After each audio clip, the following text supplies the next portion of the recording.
नवसृजन साहित्यिक एवं सांस्कृतिक संस्था व नवसृजन प्रकाशन के वार्षिकोत्सव लोकार्पण समारोह 2026 की अध्यक्षता कर रहे परम आदरणीय महेश द्विवेदी जी, मुख्य समागत आदरणीय सिन्हा जी, वरेण्य समागत आदरणीय डॉक्टर सुषमा सागर हाशमी जी, विशिष्ट समागत आदरणीय डॉक्टर चंद्रवती जी, और आज सम्मानित जो हुए हैं अनिल मिश्र जी, रमेश पांडे जी, इस कृति को एक रूप देने में, पुस्तक के रूप में लाने में जो संघर्ष किया, मैं संघर्ष इस्तेमाल कर रहा हूँ, कितना परिश्रम और संघर्ष किया होगा। जो संपादक मंडल उनका है आदरणीय मंजू सक्सेना जी, डॉक्टर योगेश जी, देवेश द्विवेदी जी, और इस नवसृजन के अध्यक्ष और इस कार्यक्रम का आयोजन करने वाले प्रिय डॉक्टर योगेश जी,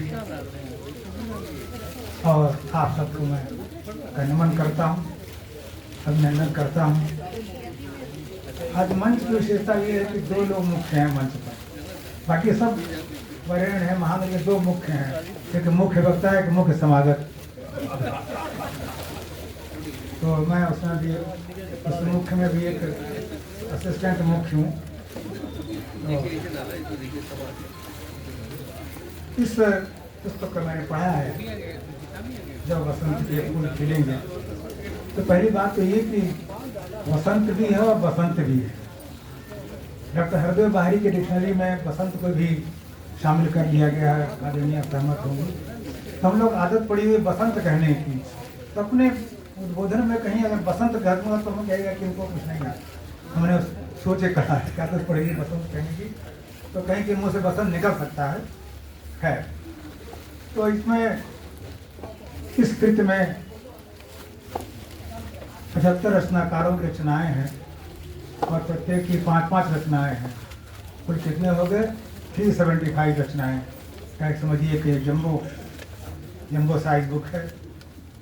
इसमें पृष्ठ भी कुल 416 पृष्ठ हैं, काफ़ी वजनदार है। अगर कहीं लड़ाई हो जाए तो इसको अक्षर रूप में इस्तेमाल कर सकते हैं। तो मारेंगे ठीक है तो घायल तो होगा कुछ न कुछ, और कहीं बेजगह नाक और आँख पर लग गया तो समझिए कि इस पुस्तक में और उन्होंने प्रयोग किया, बहुत प्रयोग धर्मी है योगेश जी। उन्होंने पुस्तक के जो आवरण पृष्ठ 2 तरह के बनाए हैं। आपको 2 किताबें मिली हैं, अलग अलग पाएंगे, आप देखेंगे उसको। अंदर मैटर वही है, लेकिन उन्होंने कवर बदल दिया। कुछ एक नया करने की इसको आदत होती है ना, तो वो नया नवाचार है, उसमें कोई और बात नहीं है। तो दोनों आपको मिलेगी। नवसृजन ने जो अब तक एकल कवियों पर जो पुस्तकें प्रकाशित की, उनकी संख्या 16 है इसमें, और साझा संग्रह की ये 8वीं पुस्तक है, 7 पहले प्रकाशित हो चुकी है।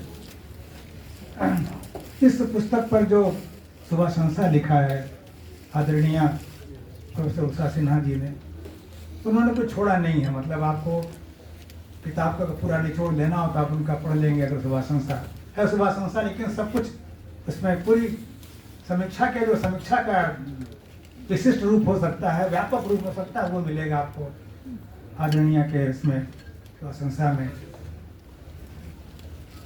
प्राकथन लिखा है डॉक्टर मित्र दीक्षित जी ने, वही बहुत वरेण्य साहित्यकार हैं। ये पुस्तक 7 खंडों में प्रकाशित है। गीत गंगा, उन्होंने उस रचना के पठित को विधा को देखते हुए 7 खंडों में विभाजित किया है। गीत गंगा ऐसा शब्द से ही स्पष्ट होता है कि उसमें क्या होगा। गीत गंगा, गजल गीतिका, छंदधारा, दोहा प्रवाह, मुक्तक वाटिका, कह मुकरी और हाइकू, और अंत में अगीत विथिका। 7 खंडों में बांटा इन्होंने है। और जो विशेषता है इस पुस्तक की, शायद पहली बार मैंने देखा है, और शायद आप लोग भी पहली बार देख रहे होंगे, कि ये 3 पीढ़ियों को समाहित करती है। 3 पीढ़ियों की रचनाएं शामिल है उसमें, बाबा भी और पोता भी है। मतलब आचार्य ओम नीरो भी हैं और कक्षा 6 का छात्र भी उसमें है। ये रचना उसकी है। हाँ, कक्षा 7 का एक छात्र भी और ओम नीरो भी है। मतलब वो तो हम लोग के बेटसन भी अब तो BA में पहुंच गए हैं। तो 3 पीढ़ियाँ इसमें पहली बार प्रयोग किया गया है और उन बच्चों ने भी अच्छा लिखा है। तो इस प्रकार का बसंत ऋतु चुना उन्होंने। 6 ऋतुएं होती हैं, बसंत ऋतु होता है। और बसंत का जब हम नाम लेते हैं तो एक ये संदेश देता है श्रृंगार, नव एवं सौंदर्य, ऋतुराज कहलाता है इसीलिए। तो मैं जब ये उन्होंने ये रचना लिखने को कहा मुझको भी, मैं भी इसमें हमारी रचना इसमें गीत है। तो जब बसंत के फूल खिलेंगे तो बड़ा परेशान हुआ मैं, लगा सोचने।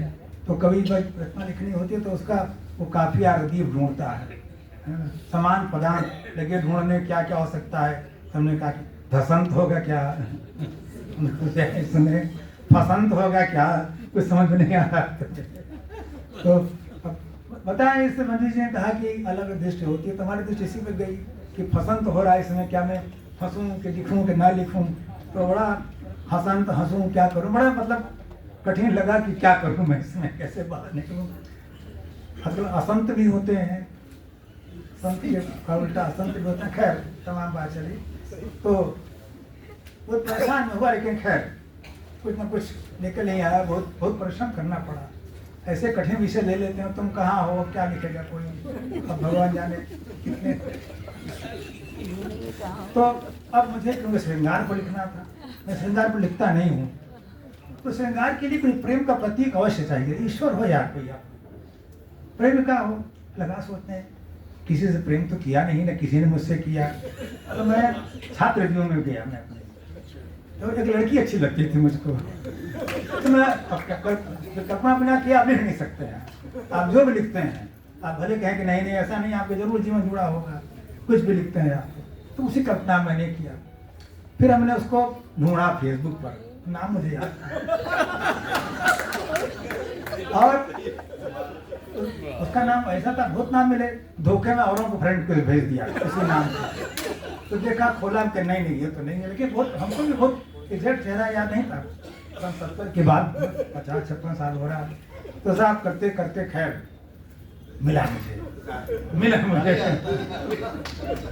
और अब वो कहीं दादी होंगी, वो भी मतलब ऐसा नहीं कोई आप लोग इसमें मतलब अदरवाइज मत सोचिएगा। क्या हो सकता है, क्या है। तो मैंने फ्रेंड को भेजी, सोचा कि वो तो उनको ही भूल गया हो।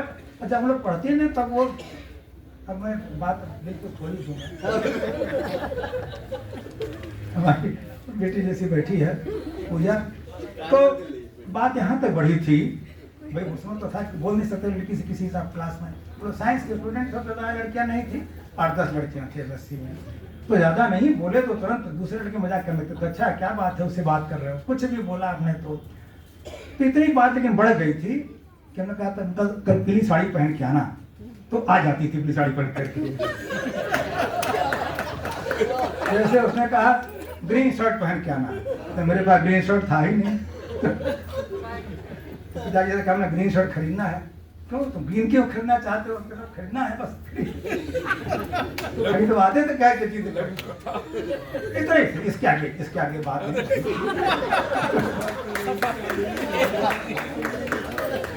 तो मैं फिर उसमें तो अपने फ्रेंड को भेजी उसको, तो तुरंत जवाब आ गया उसका।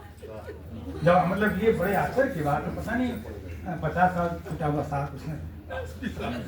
तो खैर ईश्वर की कृपा है, उसका जवाब आ गया। तो फिर मैंने लिखने की कोशिश की। देखिए अब लिखने में क्या लिखा मैंने, अपने शुरू कर, पहला रचना मेरी इसमें है। देखिए इसमें क्या लिखा मैंने, 4 पंक्तियां पढ़ूंगा वैसे जल्दी में, और लोगों से क्या करनी है। तुम हर ओर दिखाई दोगे जब बसंत के फूल खिलेंगे। क्या बात है।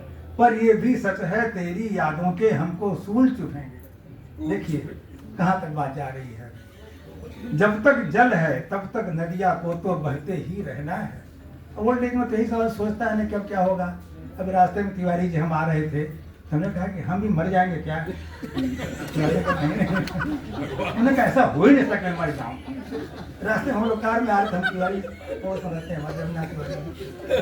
तो खैर, तो अब वही भाव मरते हैं बुढ़ौती में सब। तो जब तक जल है तब तक नदियाँ को तो बहते ही रहना है, जब तक सांसें हैं इस जीवन को तो चलते ही रहना है। पथ दुर्गम होंगे अथवा तटबंध विषम प्रतिकूल मिलेंगे, तुम हर ओर दिखाई दोगे। जब बस और एक और लिख दिया, एक बंदा सुनाता हूँ तर्ज में, मेरी आदत मत डालो तुम। क्या बात है। अरे फोन सुनाई पड़ेगा, ऐसा नहीं, ऐसा दूसरे मूड में रिमाइंडर है। मेरी आदत मत डालो तुम, वरना मेरी कमी खलेगी।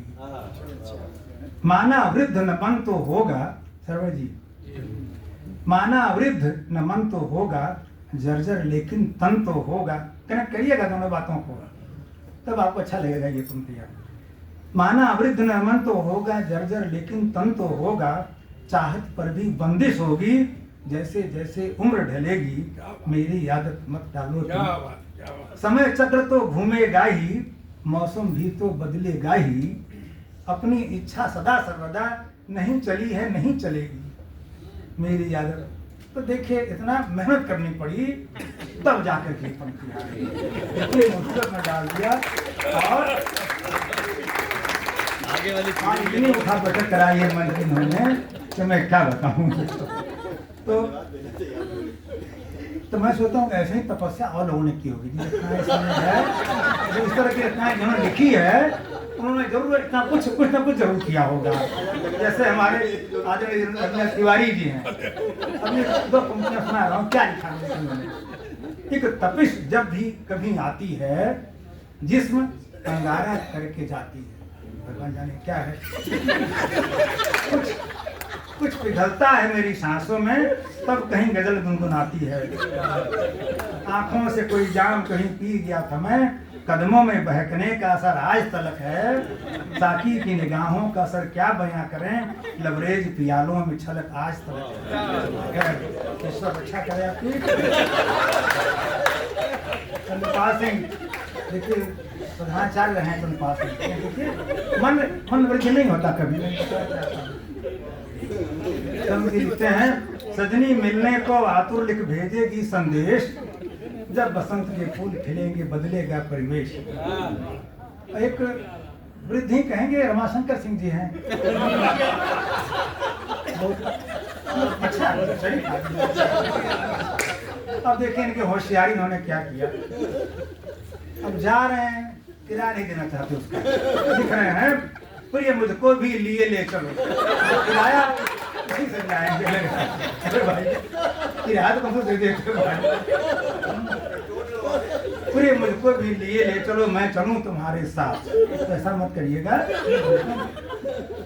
तुम्हारा तरह जी हैं कि नहीं, बैठे हैं, इनका हौसला देखिए, इनका हौसला बड़ा त्रिपाठी नाम इनका है। आऊंगा प्रिय तुम्हें मनाने, जब बसंत के फूल खिलेंगे। भाई पहले क्यों नहीं। कुछ सुनने कुछ तुम्हें सुनाने, जब बसंत के फूल खिलेंगे। कुछ तो मेरी मजबूरी थी, कुछ थी तेरी भी मजबूरी, वरना प्रीति कहाँ सहती है अपने प्रिय प्रियतम से दूरी। आऊंगा फिर किसी बहाने, देखिए आऊंगा फिर किसी बहाने, जब बसंत के फूल खिलेंगे। खैर निर्मल गुप्त जी हैं, नामी निर्भय है, तो कहते हैं मन को धीरज रखना होगा, मन को धीरज रखना होगा, थोड़ा और परखना होगा। कदम रख रहे हैं फूंक फूंक करके, निर्भय तो है लेकिन डर कितना है। मन को धीरज रखना होगा, थोड़ा और परखना होगा, माना तड़प बढ़ेगी दिन दिन, रात कटेंगी तारे गिन गिन, अपने दिन तभी बदलेंगे जब बसंत के फूल। चलिए आपका दिन बदल गया होगा, मैं ईश्वर से प्रार्थना करता हूँ। खैर और लोगों को सुनना है, मैं संक्षेप गाता हूँ। और सभी 7 खंडों में जो रचनाएं हैं, वो जैसे गजल गीतिका में ओम निरव जी ने, वैसे ही विद्वान व्यक्ति उनके बारे में क्या कहा जाए, वो आचार्य हैं, बड़ा अच्छा उन्होंने लिखा है कि कविता और अकविता के बारे में कहा उन्होंने, कविता का स्तर गिर रहा है। एक दो पंक्तियां सुना दूँ ओम निरव जी के, बड़े अच्छे हैं ये भी। मेरी जीवन रामायण के तुम अंतिम अध्याय राम जी, तुम मेरी जीवन रामायण के तुम अंतिम अध्याय राम जी, बहुत उलझने हैं जीवन में, तुम हो एक उपाय राम जी। सर्व लखनऊ जी लिख सकते हैं, उम्र हो गई है तो भूल जाएंगे, नहीं तो भूल जाते हैं। लिखा कि मैं भूल जाता हूँ, क्या कोई चक्कर है आज भगवान जाने, भूल जाते हैं। अब शिवमंदर सिंह जी एक लाइन पे टच कर रहा हूँ, पावस ऋतु घनघोर सजन घर आ जाना। वाह क्या बात है, बहुत अच्छा, बहुत अच्छा, हंसता हुआ कह रहा हूँ। अब देखिए सबके वो हंस रहे हैं सबके ऊपर, अमर जी विश्वकर्मा जी वो लिखते हैं, बेरुखी से बाज आना, बड़ा अच्छा लिखा, बेरुखी से बाज आना सीख लें, गीत नगमे गुनगुनाना सीख लें। दीनबंधु आर्या जी हैं, देखिए अच्छा लिखा उन्होंने आर्या जी ने, जिंदगी क्या करेगी पता तो चले, ये कहाँ पर मिलेगी पता तो चले। कभी मिल नहीं पाई है जिंदगी इनको, जीवन बीत गया था दिन। मयंक जी ने बड़ा अच्छा लिखा, सिंह मयंक जी, श्वेता शुक्ला चली गई हैं, बड़ा अच्छा लिखा श्वेता शुक्ला जी पे। मंजू सक्सेना जी का मैं कोट करूँगा, अच्छा लिखती हैं, ऐसा नहीं कर सकता नहीं है। कोई आदमी की गुजर आदमी से, अच्छा उन्होंने गुजर जो कंट्रास्ट है देखिए आदमी शब्द का, मंजू सक्सेना जी का, कोई आदमी की गुजर आदमी से, डरा आदमी उम्र भर आदमी से। बना है मकान एक घर आदमी से, बना है मकान एक घर आदमी से, हुआ है कोई दरबदर आदमी से। तो अच्छा लिखती हैं, कहीं का जरूरत नहीं है। छंद धारा में बसंत ऋतु त्योहारों पर कब वो लिया गया है, प्रवीण श्रीवास्तव प्रेम जी ने भी अच्छा लिखा है, कुंडलियाँ वगैरह। तेजनाथ श्रीवास्तव जी तो अच्छा छंद लिखते हैं, अभी सुना आपने उनको। और दोहा प्रवाह में हमारे बीच जो अब नहीं रहे स्मृति श्रेष्ठ डॉक्टर विष्णुगिरी गोस्वामी जी के दोहे हैं, जीवन में ही संतुलन रखते हैं जो लोग, उनके दोहा है, यही योग का सार है वे तो रहें निरोग। और वैसे ही मुक्तक वाटिका में हमारे पुंज जी हैं, रूपा पांडे जी हैं, डॉक्टर उमेश चंद्र श्रीवास्तव, अमर श्रीवास्तव, इन्होंने अच्छे मुक्तक उसमें लिखे हैं। कह मुकरी और हाइकू एक रखा उन्होंने। इसमें अयोध्या में रहने वाली जो है नलिनी श्रीवास्तव जी ने लिखा है इसमें, फिरता है वह मारा मारा कभी लगे सबको आवारा। कह मुकरी का है, फिरता है वह मारा मारा कभी लगे सबको आवारा, कोई कहता क्या ये पागल, क्या सखी साजन ना सखी बादल। हमें लिखा इस तरह से। ऐसे में जो कक्षा 7 व 8 के छात्र हैं उनके भी इसमें शामिल हैं। इसमें अगीत में डॉक्टर सत्य जी की 4 पंक्तियाँ पढ़ना जरूर चाहूँगा, वो आज उनको मैं नमन करता हूँ। वो बड़ा प्रिय था, अक्सर सुनाया करते थे, जो 4-6 पंक्तियों का गीत था। आँखों को चित्र, आपने सुना होगा उनको पढ़ते हुए, आँखों को चित्र भा गया कैसे मैं छोड़ूं यह महानगर, बाधाएं दो नहीं हजारों आशाएं कर रही श्रृंगार, पार्कों में बैठे कुछ लोग जीवन का दर्द रहे बांट, अपने में डूब गया सत्य देख रहा गोमती डगर। और लोगों ने भी इसमें लिखा है, डॉक्टर योगेश जी का भी इसमें योगदान है आखिर में, वो भी 4 पंक्तियाँ पढ़ना चाहता हूँ। और गुंठन में दिनकर है, अवनी में दर्दीले स्वर हैं, चातक सी प्यास मुखर है, मेघ सा बरसो नींद निलय से, कुछ न कहो बस सुनो हृदय से। और अंत में सबको मैं नहीं ले पाया, 75 रत्नाकार इसमें हैं, तो मैं 72 रत्नाकारों को बधाई देता हूँ मैं। और जो 3 रचनाकार हैं वो स्मृति शेष हैं, को श्रद्धांजलि अर्पित करता हूँ।